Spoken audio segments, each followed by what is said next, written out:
Imagine we live on a planet. Not our cozy, taken-for-granted Earth, but a planet, a real one, with melting poles and dying forests and a heaving, corrosive sea, raked by winds, strafed by storms, scorched by heat. An inhospitable place. It's hard. For the 10,000 years that constitute human civilization, we've existed in the sweetest of sweet spots. The temperature has barely budged. Globally averaged, it's swung in the narrowest of ranges, between 58 and 60 degrees Fahrenheit. That's warm enough that the ice sheets retreated from the centers of our continents so we could grow grain, but cold enough that mountain glaciers provided drinking and irrigation water to those plains and valleys year-round.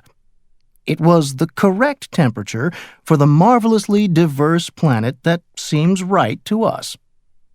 And every aspect of our civilization reflects that particular world. We built our great cities next to seas that have remained tame and level, or at altitudes high enough that disease-bearing mosquitoes could not overwinter. We refined the farming that has swelled our numbers to take full advantage of that predictable heat and rainfall. Our rice and corn and wheat can't imagine another Earth either. Occasionally, in one place or another, there's an abrupt departure from the norm. A hurricane, a drought, a freeze. But our very language reflects their rarity. Freak storms, disturbances. In December 1968, we got the first real view of that stable, secure place. Apollo 8 was orbiting the moon, the astronauts busy photographing possible landing zones for the missions that would follow. On the fourth orbit, Commander Frank Borman decided to roll the craft away from the moon and tilt its windows toward the horizon. He needed a navigational fix. What he got, instead, was a sudden view of the Earth rising. "Oh my God," he said. "Here's the Earth coming up." Crew member Bill Anders grabbed a camera and took the photograph that became the iconic image, perhaps of all time. Earthrise, as it was eventually known, that picture of a blue and white marble floating amid the vast backdrop of space set against the barren edge of the lifeless moon. Borman said later that it was the most beautiful, heart-catching sight of my life, one that sent a torrent of nostalgia, of sheer homesickness surging through me. It was the only thing in space that had any color to it. Everything else was simply black or white, but not the Earth. The third member of the crew, Jim Lovell, put it more simply. The Earth, he said, suddenly appeared as a grand oasis.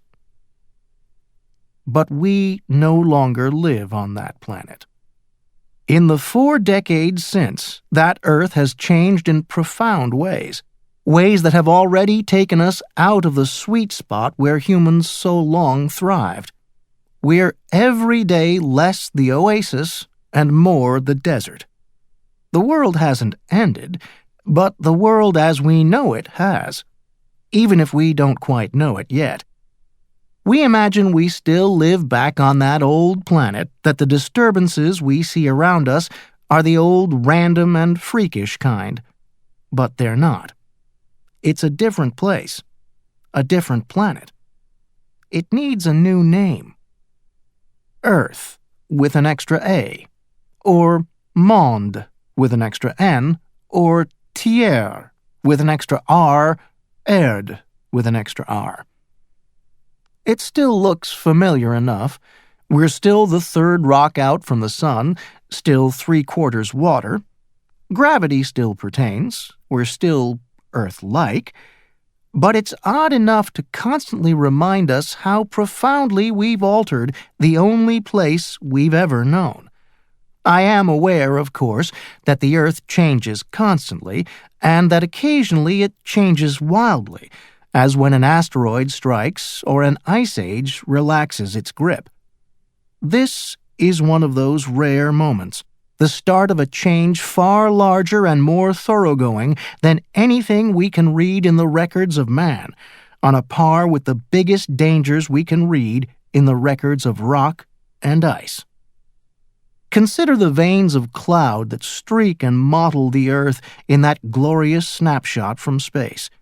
So far, humans, by burning fossil fuel, have raised the temperature of the planet nearly a degree Celsius, more than 1.5 degrees Fahrenheit. A NASA study in December 2008 found that warming on that scale was enough to trigger a 45% increase in thunderheads above the ocean, breeding the spectacular anvil-headed clouds that can rise 5 miles above the sea, generating supercells with torrents of rain and hail. In fact, total global rainfall is now increasing 1.5% a decade. Larger storms over land now create more lightning. Every degree Celsius brings about 6% more lightning, according to the climate scientist Amanda Stott. In just one day in June 2008, lightning sparked 1,700 different fires across California, burning 1 million acres and setting a new state record. These blazes burned on the new Earth, not the old one. "We are in the mega-fire era," said Ken Frederick, a spokesman for the federal government. And that smoke and flame, of course, were visible from space. Indeed, anyone with an internet connection could watch the video feed from the Space Shuttle Endeavour as it circled above the towering plumes in the Santa Barbara Hills. Or consider the white and frozen top of the planet. Arctic ice has been melting slowly for 2 decades as temperatures have climbed, but in the summer of 2007, that gradual thaw suddenly accelerated. By the time the long Arctic night finally descended in October, there was 22% less sea ice than had ever been observed before, and more than 40% less than the year that the Apollo capsule took its picture.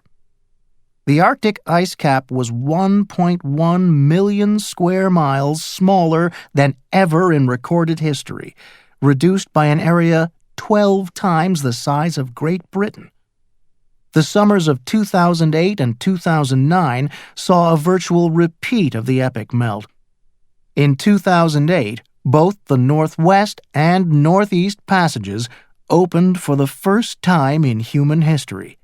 The first commercial ship to make the voyage through the newly opened straits, the MV Camilla de Gagna, had an icebreaker on standby in case it ran into trouble, but the captain reported, "I didn't see one cube of ice." This is not some mere passing change. This is the Earth shifting.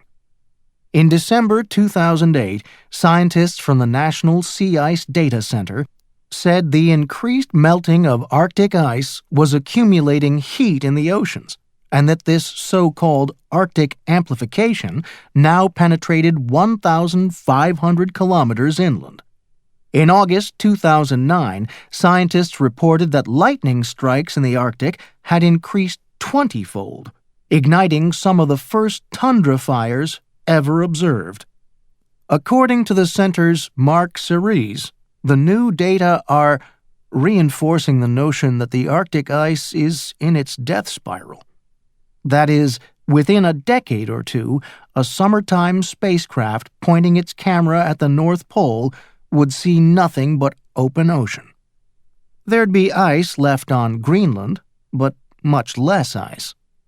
Between 2003 and 2008, more than 1 trillion tons of the island's ice melted, an area 10 times the size of Manhattan.